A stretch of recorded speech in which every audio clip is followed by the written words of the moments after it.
سوێن بێ بەخوای مەزن پارێزگاری لە مافەکان و دەستکەوتەکان و یەکڕێزی و بەرژەوەندیەکانی هاوڵاتیانی هەرێمی کوردستان بکەم و ئەرک و فەرمانەکانم بە دروستی و دڵسۆزی ئەنجام بدەم.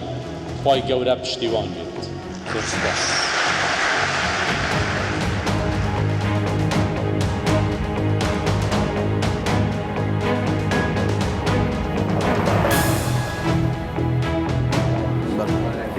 ئەم کاتتان باش، من کامەران حاج عومەر لەگەڵ هاوکارانم لە باسی ڕۆژ ئەم جارە بە دوواداچوون دەکەین لەسەر ڕووداوێکی گرنگ و گەرم کە بۆ خەڵکی کوردستان وەک سیر دەکرێت لە ڕێگەی کەناڵی کوردستان 24ەوە چاوی بەشێک لە خەڵکی کوردستان لەسەر میدیاکانی کوردستانین لەوەی بزانن ئەمڕۆ کە ڕێوڕەسمی سوێن خواردنی سەرۆکی هەڵبژێردراوی هەرێمی کوردستانە چۆن بەڕێوە دەچێت.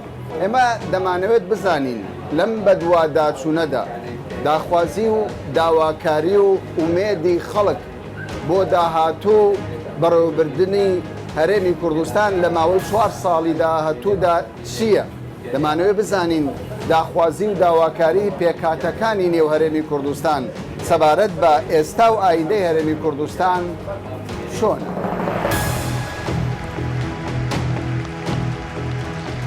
سپاس بۆ خۆی گەورە کە یارمەتی داین بۆ ڕێکخستنەوەی وەزعی هەرێمی کوردستان بە تایبەتی دوای هەڵبژاردنی 30 ئەیلولی ساڵی ڕابردوو.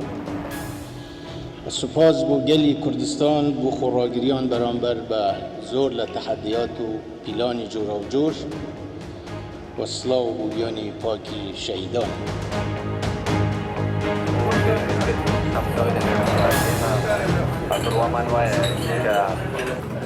ئەمڕۆ هەولێر ژمارێکی زۆر لە بەرپرسەکانی عێراقی هەرێمی نوێنەری وڵاتان لە هەولێرن. باشە ئەمە گرینگە؟ بەخوای تا ڕێدێکی زۆر گرنگە بڵێ بەس بەنسبە سنتانی کاک نێسمان بارزانانی بەڕێم هیچ لە وەزعەکە لا گەورە یعنی چونشێمە ئەزمونێکی ڕابردووی خراپانەیە لە سیاسەتی هەرێم. هیوادارم ئەو پایکە ئەو ئێستا ئەو دێنێ هیوادارم ئاشتەوای سیاسی لایەنە سیاسەکان دروست بکەم گەر بەخۆی نەبیتە گەر بەخۆی سەتێک لە هەمیان کەواتە بێ ئیسفادەی وەزعەکە. دامەزراوەی هەرێمی کوردستان سەرۆکایەتی هەرێم دەبێت ببێت بە چەتر دەبێت لە سەرجەم لایەنەکان نەک لایەنێکی بگری لایەنێکیکە پەرتەوازە. بەڵام ئێستا زۆربەی لایەنەکان بەشدارن. هیوادارم ئەو چەترێ من دەرێم هیوادارم چەترەکە ئەو نەبێت. زۆر باش. ماوەیەکی کەمی داهاتوو مەسرور بارزانی دەبێت بە سەرۆکی حکوومەتی داهات. تۆ داواکاری چییە؟ پێت وایە گۆڕانکاری دەکرێت یان نا؟ وەڵای هیوادارم بکرێ بە زەمید هەم کاتێک گەشتبینیمە.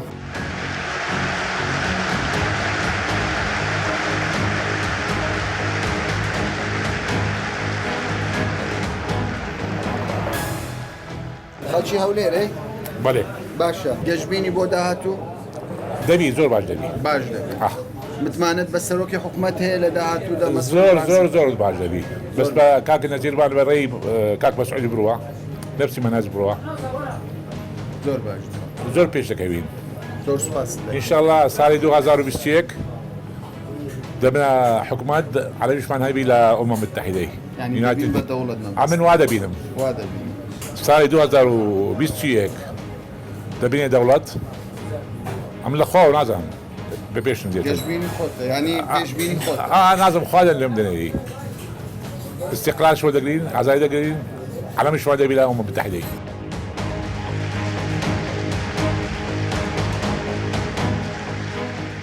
وێڕای پیرۆزبایی گەرم لە برای بەڕێزم کاک نێچیروان بارزانی و ئەو چاوەڕوانیە زۆرانەی هەمووان لێمان هەیە بەڵام بە پێویستی ئەزانم بەڕێز و پێزانینەوە ڕۆڵی جەنابی کاک مەسعود بارزانی بەرز بنرخێنین. پێتان وایە هەرێمی کوردستان دەچێتە قۆناغێکی تازە؟ بەڵێ بەدڵنیاییەوە چونکە لە قۆناغەکانی ڕابردووی بینیمان کە ئەم کەسایەتیە خاوەن کارزمایشی گەورەیە چۆن کوردستان لە قۆناغێکی هاولکاری هێنا قۆناغێکی ئاوەدانی و کوردستانی گەیاندا کەنارەکانی ئارامی هەم لە ڕووی پاراستنی ئاسایی شۆلەرێمی کوردستان هەم لە ڕووی ئاوەدانکردنەوە ڕاستی شتێکی زۆر باش و زۆر جوانی کرد کە هیچ کەسێک تەوەقعی ئەوە نەدەکرد کوردستان بگاتەوە قۆناغا. باشە هەندێک کەس پێی وایە کە هەولێر لە زۆربەی بوارەکان لە ڕووی خزمەت گوزاری هەرێمی کوردستان بە بەراورد لەگەڵ بەغدا باشترە. بەڵام هەندێک دەڵێت کەم خزمەت گوزاری کراوە. خەڵکی ئێمە پێویستی بە خزمەتی زیاترە. تۆکو هاوڵاتیەک پێویستە حکومەتی داهاتوو چی بکەن؟ والله بەنسبەت حکومەتی داهاتوو بەرەو پێشەوە بڕواتنەوە. ینی خزمەت گوزاریەکان چی بکە؟ پێویستیمان بە چییە؟ بە تەندروستیە، پەروەردەیە، ینی لە ناحیە هەموو شتەوە پێویستیمان لە هەموو بوارێک؟ بەڵێ. ینی پێویستە لە هەموو بوارێک حکومەتی داهاتوو خزمەتی خەڵکی کوردستان. بەڵێ طبعا بالفعل. باشە تۆ دەڵێی چی سەبارەت بە هەتا ئێستا ئێمە دەستورمان نییە پێشتر خەڵک چاوەڕێی چاکسازی دەکرد ئەوانە زەڕورن؟ بەڵێ طبعا ئەوانە زەڕورن. ئێستا الحەمدوللا مادام حکومەتی هەرێم ئینشاءالله شتێکی باش دەکاو لەوە پاش ئینشاءالله بەقوتر دەبین و کەمای خوا ئینشاءالله. بۆ گەشتبینی ینی چ وا لێ دەکات گەشتبینی بۆ داهاتوو؟ واللهی دەبی گەشتبین بەرەوەی کوردستان بەرەو پێشکەوتن هەنی ڕۆژ بە ڕۆژ بەرەو پێش دەکەوی و باشتریش دەبی و زۆر شتێکی چاک دەبی بە نسبەت بە یانی ئەمەی کاسبکار. تەسەوڕ دەکەی کوردستان بە قەیرانەکانی زاڵ بێ؟ بەڵێ تاکید بە زاڵ بۆ زاڵتریش دەبێت. باشتر بەڵێ تاکید بە بەڵێ تاکید بە. تۆ چی دەڵێ؟ داخوازی تۆ چییە بۆ داهاتوو؟ والله داخوازی من ئەوەیە بەس زیاتر بە پەروەردە و بە تەندروستی بدەن. زۆر باش. ینی ئێمە ینی لە بواری تەندروستی پەروەردە زۆر باش نییە. هەندێک باش نییە دەبێت باشتر باشە بەس باشتر بێت. هێشتا باشتر بێت. ئەی لە ڕووی ئابووریەوە دۆ ئابووری و قەیرانە ئینشاءالله زۆر هەندێک زاڵ بووینە بەسەریدا ئینشاءالله زیاتر زاڵ دەبین بەسەریدا ینی باشە. شتێکی باشمان بڕیە زۆر. باشە چاوەڕێی چی لە کابینەی داهاتوو دەکەیت؟ وەڵی گەشتبینم هیوادارم کابینێش سەرکەوتوو بیتن لێش ڕادەبین یەک بەخۆ متمانەی زۆرم پێ هەیە بۆ کابینێ تازە. باشە خەڵکێکی زۆر ومێدی بە خودی مەسرور بارزانیە دەڵێن گۆڕانکاری دروست دەکات چاکسازی دروست دەکات پێت وایە بە تەنیا بتوانێت ئەو کارە بکەیان پشتگیری حیزبەکان زەڕورە؟ طبعا بە پشتگیری حیزبەکان کارەکە باشتر دەکرێتن. پێویستە حیزبەکان پێویستە حیزبەکانیش پشتگیری بکەن خەڵکیش پشتگیری بکاتن. باشە داواکاری چییە؟ چ پەیامێکی هەیە بۆ حیزبەکان؟ وەڵی پەیام هەموو یەکتر بگرن لەگەڵ یەک بن بە یەکتریەوە جوانن بە یەکتریەوە ئیشەکان باشتر بەڕێوە دەچێت. تۆ دەڵێ تێگەیشتن چییە بۆ قۆناغی ئێستا؟ والله ئینشاءالله بەرەو باشی دەچێت بە پشتیوانی خوای گەورە. پێویستیمان بە چییە بکرێتن؟ وڵا پێشم مشتێک پێویستیمان بەوەیە ئەو حیزبان هەمووی پشتگیری سەرۆ بکەن بۆی بتوانێت بە قووەتر بێت چکە بە تەنیا ناتوانێت بەبێ ئەوان. باشە زۆر جار دەبووێ ینی دروشمی گەورەی حیزبەکان هەبوو بەڵام لە بەکردار جێبەجێ نەکراوە. پێت وایە ئەم جارە حکوومەت بتوانێت چاکسازی بکە گەندەڵی کەم کاتەوە بندیوار نهێنێ؟ بەخوای ئەوەی بزانم ئەو سەرۆکە لەوانەیە بە قووەتر و بەتواناتر بێ لەوانەیە کە پێشتر. مەبەست لە کاک مەسرورە؟ بەڵێ دەتوانێت گۆڕانکاری زۆر بکات لەبەرەوەی کابرایەکی بەتوانایە. ینی وا تەسەوڕ دەکەی کە گەندەڵی نەیەڵێ ئیشوکاری بۆ گەنجان زیاتر بکات. بەڵێ وەکو کاسبکارێکی هەنی دەتەوێت حکوومەتی داهاتوو تیمی داهاتوو بە سەرۆکایەتی مەسرور بارزانی چی بکە؟ بەخۆی کاسبکارەکان چیان دەوێت لە حکوومەت دەیانەوێ مەسەلەن ئومورەکەیان بە جوانی بەڕێوە بچی لە ناحیەی گومرگ لە ناحیەی بابرین دەزوەردان نەکرێتن لە کاروباری بازرگانی زۆرگیری بۆ ئێوە گرینگە؟ زۆر گرینگە.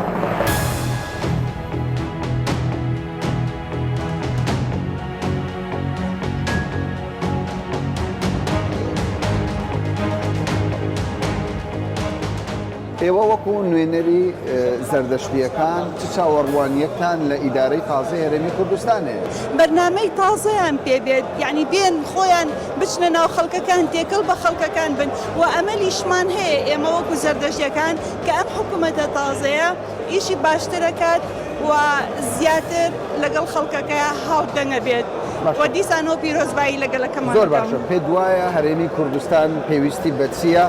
دەبێ ئەولەویەتی بۆچی بێ لە داهات؟ یەکەم پێویستی بە دەستورێکی باش و تۆکمە هەیە باشە، دووەم پێویستی بە گۆڕانکاری هەیە بەهاڵی کار هەیە بۆ گەنجەکانمان بە بینا هەیە بە جادەوبان بە هەموو شتێک هەیە چاکسازی یەکەم شت دەبێت چاکسازی لە دەستورەکانەوە بکرێت لە محاکمەکانەوە بکرێت اینجا لە پەروەردەوە بکرێت لە حەزانە و ڕەوزەوە بکرێت بەڕاستی یعنی هەستەکەم زیاتر کە گەنجانمان زیاتر بەرەو تۆڕەکانی کۆمەڵایەتی ڕۆن وەک لە خوێندنەوە وەک لە ئیشکردن لە کارکردن یعنی پێویستمان بە زۆر شتە هیوادارم کە ئەمە جیاواز بێ لە حکوومەتەکانی تری پێشوو من بەڵێ زۆر گەشتبینم بەڕاستی بە تایبەتی لە بواری پێشمەرگە و گەنجان ئەم دوو بوارە زۆر گرنگە و بواری مناڵانیش پەروەردە دەبێت ئێمە پەروەردەمان بگۆڕێت دوانەکان بگۆڕێن دەبێت وە زیاتر دەبێت ئێمە خەڵکەکەمان فێری ئەوە بکەین ئینتیمایان بۆ خاک و نیشتمانیان هەبێ ئینتیمایان بۆ گەلەکەیان هەبێ بۆ نەتەوەکەیان هەبێ نەک بۆ شتی تر هەبێ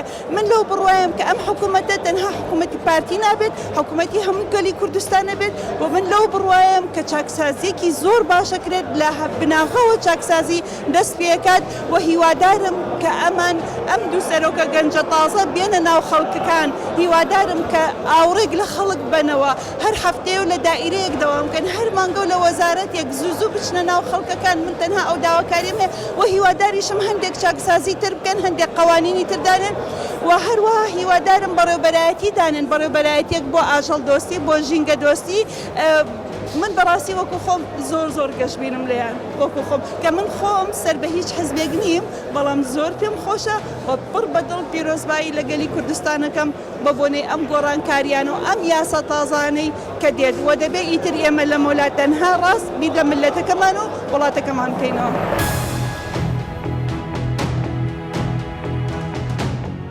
هەرێمی کوردستان و کوردستان بە شێوەکی گشتی کەوتۆتە ناوچەیەکی شلەژا و ئاژاوە. پێت وایە بەم گۆڕانکاریانەی بەم پرۆسە سیاسی کە ئێستا لە هەرێمی کوردستان ڕوو دەدات پێگەی هەرێمی کوردستان بەرەو پێشەوە بچێت یان بەرەو قناعتم وایە ئەم قۆناغی هەستیارە و جەنابەت شارەت ئاماژە پێەکەی لە قۆناغی هەستیارە کەسایەتی ئەوێ و شخصیەتی کاریزمی وایە ئەوێ کە بتوانێت ئەلەو قۆناغەیە هەنگاو بنێ و بەرەو پێشەوە بڕوە فرسەتێکی باش هاتوو بۆ کوردستان بەس بە یەک مەرجەکەش ئەوەی ناوماڵی خۆمان چاکەین تۆکمەیکەین بەهێزیکەین لە یەک مەشروعەکە یەک ببینینەوە یەک بگرینەوە و لە هەرمان وەختە ئەنجومەنی وەزیران کە دروستە بێ کابینەیەک بێ بە فیعلی کێشەی هاوڵاتیان سەرەتا چاکە پاشانیش لە هەوڵی ئەوەدا بێ علاقە پەیوەندیەکانمان لەگەڵ بەغایە باش بێ و کۆیستە باشترە قەناعەتشم وایە کاکنێکی کەسایەتێکە دەتوانێت ئەو هەنگاوە نبنێ و لە ناو لە دەرەوە و لە حتا لەگەڵ بەغاشە حکوومەتی داهاتووی هەرێمی کوردستان کە وەک دەبیندرێ خەڵکێکی زۆر ئومێدی بە کابینەی داهاتوو هەیە خۆی ئەبێ یەکەم شت ئاشتەوایەکی نیشتیمانی دروستکە یەکەمین کاری سەرۆکی هەرێمی کوردستان ئەوەیە کاکنێکیت دەبێ هەموو حیزبە کوردستانەکان داوت بکە بغض النظر ئەوەی کوردستی بەرلەمانی نیەتیکاتەوە لەگەڵ یەکتریان لەسەر بڵێ ئێمە ئەم قۆناغێکی زۆر حساسە چی بکەین بەیەکەوە چی بکەین بەیەکەوە ئەو وختە ناوماڵ دەست پێکە دوو لەگەڵ بەغایە چۆن ئێستاوە علاقە پەیوەندی باشە ئەو علاقە پەیوەندی باشتر بکرێت من قەناعەتم وایە وها نقاطی قوت هەیە لە کوردستاندا نقاط ئەو نقطە قوتانە ئەبێ بەکار بێت چونکە ئێستا ئەزمەیەکە لە بینی ئەمریکا و لە بینی ئێرانە دەبێ ئێمە زۆر بە عەقڵانە هەوڵی ئەوە بدەین بە تایبەت سەرۆکی هەرێم ئێمە نەبینە طرفی هیچ جهتێکی سیاسی هیچ صراع و ململانەیەک بەڵکو بتوانین مراقبەی وەزعەکە بکەین چاودێری وەزعەکە بکەین بۆ ئەوەی ئێمە وڵاتی ئێمە نبێتە شەڕگەیەک جێگایەک باجی ئەوە لە مستەقبلا بدەین لەبەر ئەو حاڵەتێکە حاڵەتی دومیان علاقە پەیوەندیەکان لەگەڵ تورکیا لەگەڵ ئێران لەگەڵ دەوڵەتانی دەوروپا چاکە لەگەڵ دەوڵەتانی نیە دەولیە ئەمانش چاکە وەک علاقەتەکانی هەیە و گەشتبینی بە ئایندە پێت وایە حکوومەتی داهاتوو باشتر بێت بە تایبەت کە قەیران تا ڕادەیە کاڵ بۆتەوە من گەشتبینم ئەگەر بێت و لە حاڵەتێکە ئەوەی کە باسم کرد کاک مەسروریش کە کاتێ وا پێ دەچێت ئەمڕۆ یان چەند ڕۆژێکی کە ئیسنادی ئەوە بکری ئەو تشکیلی ئەنجومەنی وەزیرانکە سەرکەوتوو بن ئینشاءالله تعالى بەمەرجێک ئەبەو شێوازە مامەڵە بکەن لەگەڵ یەکتریە و هەوڵدەن کەس بەراوێز نەکەن هەوڵدەن یعنی ڕابردوو هەمووی بسڕنەوە ڕۆژێکی تازە بێ کابینەیەکی تازە بێ ژیانێکی تازە بێ و فکر لە هاوڵاتیانی کوردستان بکرێتەوە کە لە حاڵەتێکی زۆر ناخۆشا بوو ئێستا وردە خەریکە بەرەو چاکترەوە ئێوە وەکو نوێنەرایەتی پێکاتەی مەسیحیەکان تێگەیشتنتان چییە بۆ ئاڵوگۆڕەی کە لە هەرێمی کوردستان ڕوو دەدا و مەسیحیەکان چاوەڕێی چی دەکەن لە هەرێمی کوردستان ئێمە وەکو پێکاتەکان باسی ئێمە دامزراندن ساڵی 92 بوو کە دەستمان پێکرد لە هەرێمی کوردستان پێکەوە لە سەرکردایەتی سیاسی پەرەی کوردستانی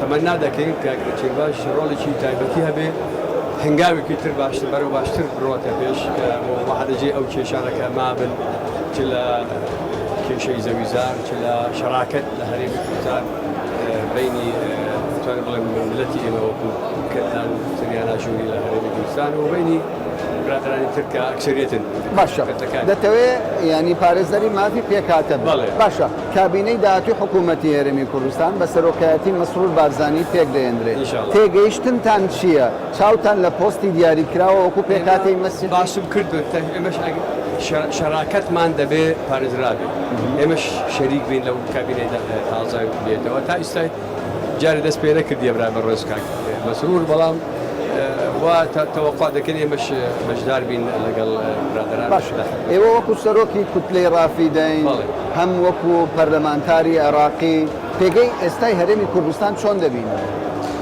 ینی بەتەکیدەوە لە عێراق خۆ نەختێکە باشترە بەڵام تەمەنا دەکەین زۆر باشتر نیست لەمە چێ قەیرانی مەسلەی پارە و شتانە ئینشاءڵڵا علاج بکرێتەوە مەشاکلی بەغا هەولێر علاج بکرێتەوە بینی سلێمانی و هەولێرش علاج بکرێتەوە شەراکەت بمێنێتەوە چ بینی خۆمان لە ناو هەرێم چ بینی بەغا و هەولێرش ئەو کێشانە کە ماون ئەگەر علاج دەکرێت عێراق هیچ ڕۆژێک استقرار نابێت چکو ئەتوانم بڵێم ینی یەکی لە مشکلاتی هەرە گەورە تا ئیستا ئەوەیە کە مەسائل مەناتقی دابڕاو پێوتریان متەنازع لێیە پێوترێن ئەمە مشکلێکی زۆر گەورەیە جگەڵەوە ئێمە نەبینە بەشێکی لەو کێشانە بینی ئەمریکا و ئێران و بینی ئەوانتر وڵات چەند مستەقیر بێ ئاشتی بێ ئەوەندە بەرەو پێشەڕاتەوە سەرکەوتووە کاراکردنەوەی دامەزراوەی سەرۆکایەتی هەرێم پێگەی هەرێمی کوردستان چ گۆڕانکاریەکی بەسەردا دەهێت ئەکید ئێمە هەمومان دەزانین لەو کاتێوە کە جەنابیان دەست نیشان کراوە و لەو کاتێوە کەوا پەرلەمان بایەخێکی زۆری بە هەموارکردنەوەی یاسای سەرۆکایەتی هەرێم پێگەیەکی زۆر گەورە دەبی لە جیهان چونکە خۆی لەسەر ئاستی جیهان کاگنەچیروان بە کەسایەتێک حساب دەکرێتەوە حسابی بۆ دەکرێت بەڕاستی لەوەی کە پێشتر هەی بووە بە تایبەتی ئەم کاتێکەوە ڕۆڵێکی زۆر باشە بۆ ئەوی دانانی دەستوری هەرێمی کوردستان کە نەکراوە ئەوش پێگەیەکی تر وایە لە داهاتوودا پێویستە دەستوری هەرێمی کوردستان جێگیر بێ بۆ ئەوەی ئێمە بتوانین ئەو پەیوەندیانەی ئەو مافانەی کە هەمانە بە پێی ئەو دەستورە کە بگونجێ لەگە دەستوری عراقش کە ئێمە زۆر مافان مامانەیە کە وەرنەگیراوە ئەمە متەئەکیدین ئێمە ئەو کاتە دەتوانین ئەو مافانەی خۆمان لە دەستگاکانی نێودەوڵەتی و هەروەها لە حکوومەتی عراقی وەربینەوە بە پێی ئەو دەستورەی کە چونکە ڕێگە نەخشە ڕێگایەک دەبی بۆ داهاتووی حکوومەتی هەرێمی کوردستان و بۆ هەرێمی کوردستان لە دەستگاکانی دەرەوە باشە زۆر جار دەگوترێت کوالیتی خوێندن پرۆسی خوێندنی باڵا لە هەرێمی کوردستان تا ڕادەیەک وەکو پێویست نییە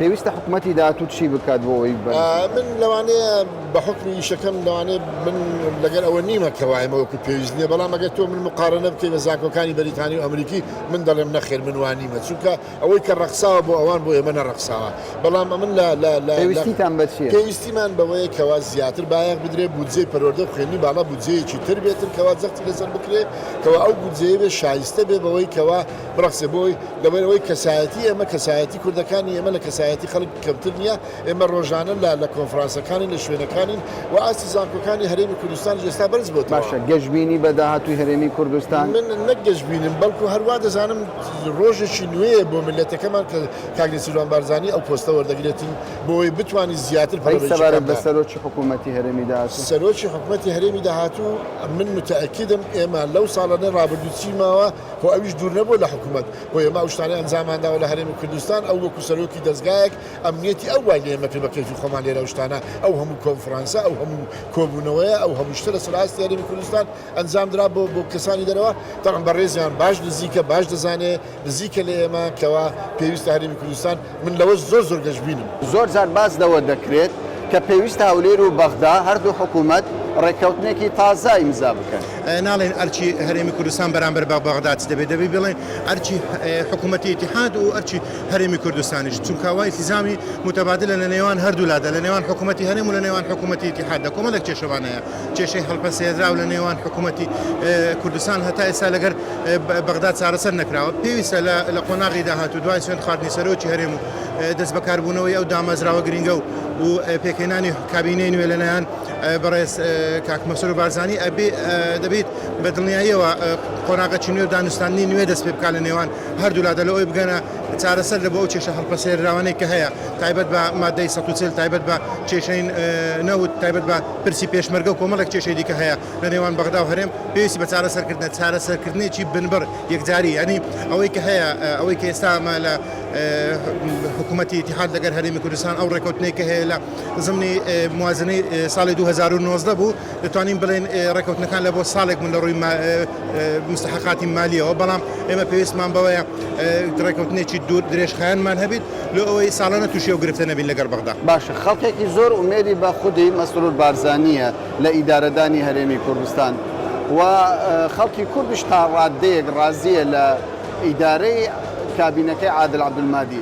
پێت وایە لەو 4 ساڵەدا بگەن بە ڕێکەوتنێکی کۆنکریتی؟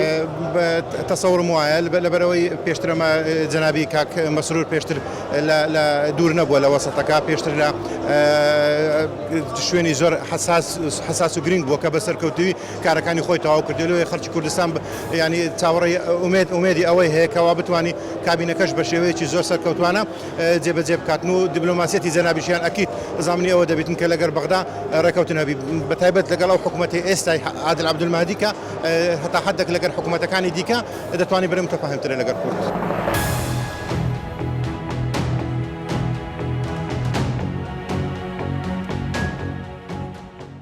ئەمڕۆ هەولێر بوو بە ناوەندی بەیەکگەیشتنەوەی بەشێکی زۆر لە سەرکردە و بەرپرسانی باڵای عێراقی و هەرێمی و نوێنەرانی وڵاتانی جیهان. ئەمڕۆ لێرە لە شاری هەولێر پیرۆزبایی لە سەرۆکی تازەی هەرێمی کوردستان و ڕاستپێدراو بۆ پێکهێنانی کابینەی داهاتووی حکوومەتی هەرێمی کوردستان کرا لەوەی بتوانن پێگەی ئێستای هەرێمی کوردستان بۆ 4 ساڵی داهاتوودا بەهێزتر بکەن و هەرێمی کوردستانیش ببێتە فاکتەرێکی سەقامگیری هەم بۆ عێراق هەم بۆ ناوچەکەش. تا باسێکی دیکە و بابەتێکی دیکە بەخواتان دەست.